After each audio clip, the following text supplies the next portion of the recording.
그 변화를 직접 보여드리면 스마트 스토어 통계에서 가장 예전 데이터가 21년 5월 자료라 20년도는 안 나오는데 제 기억상 매출이 아마 3천만 원 정도 되었던 것 같아요. 조회되는 21년 5월 데이터부터 보면 객단가가 18,184원이었고 총 매출은 6,777만 250원이었어요. 22년 5월 객단가는 27,316원이었고 총 매출은 9,642만 5,900원이었습니다.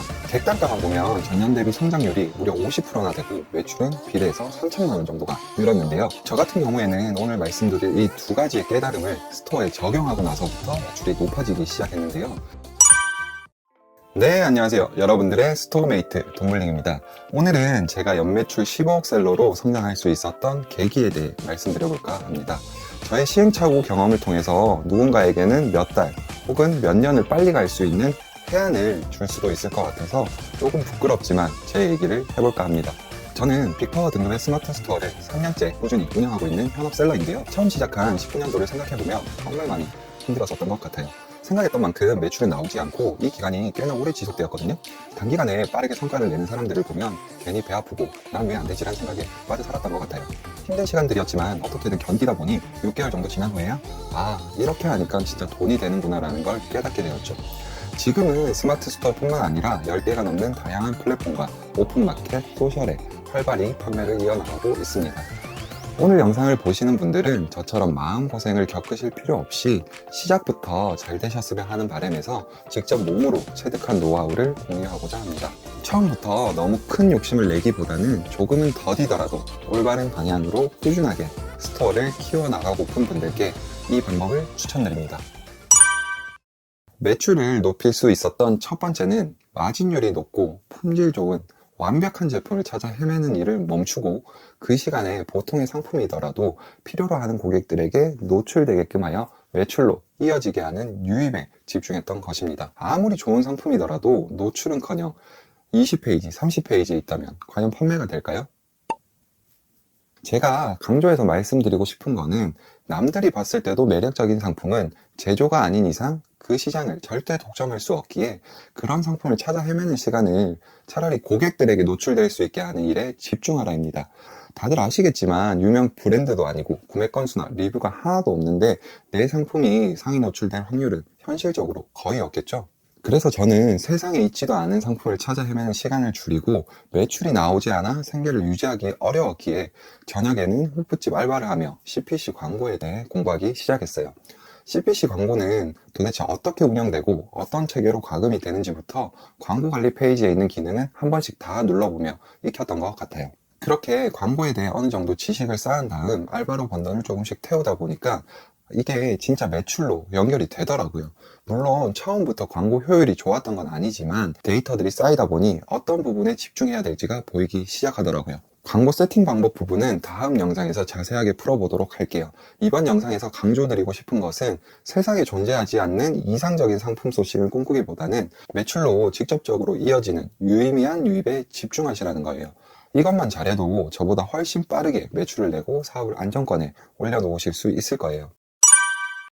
두 번째는 한 카테고리 상품군에 집중한 것인데요.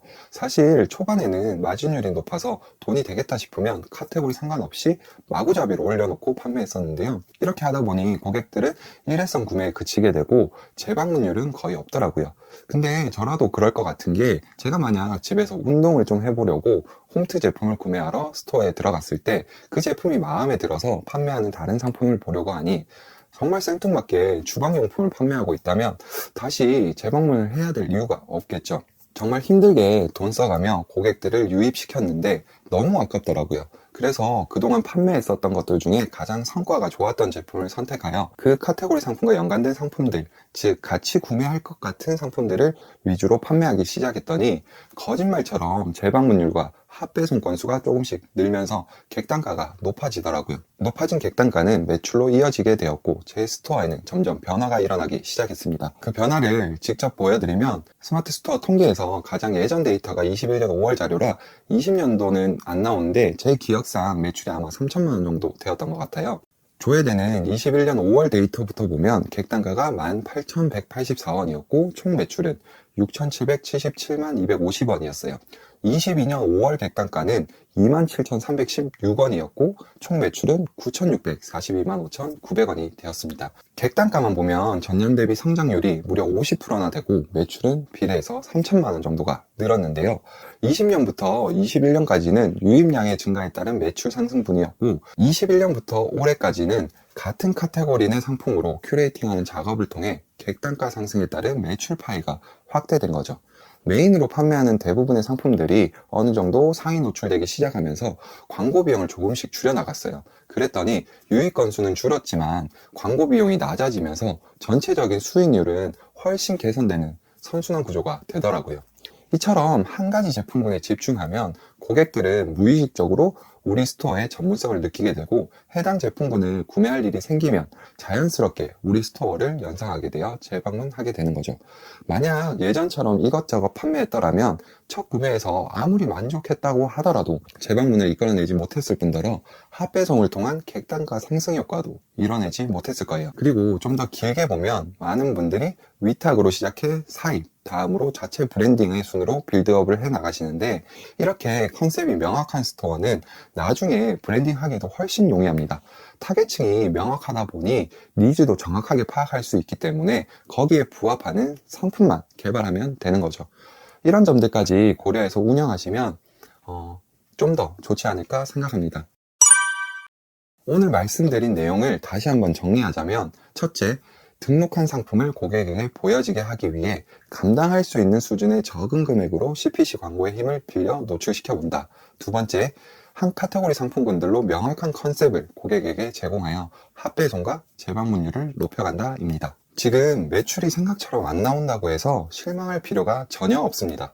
왜냐하면 쇼핑몰의 매출은 덧셈이 아니라 곱셈으로 성장하니까요. 2만원짜리 상품을 판매하는 쇼핑몰에 이번 달에 2,000명이 방문했고 그 중에서 단 1%만 제품을 사갔다면 매출은 40만원이 되겠죠.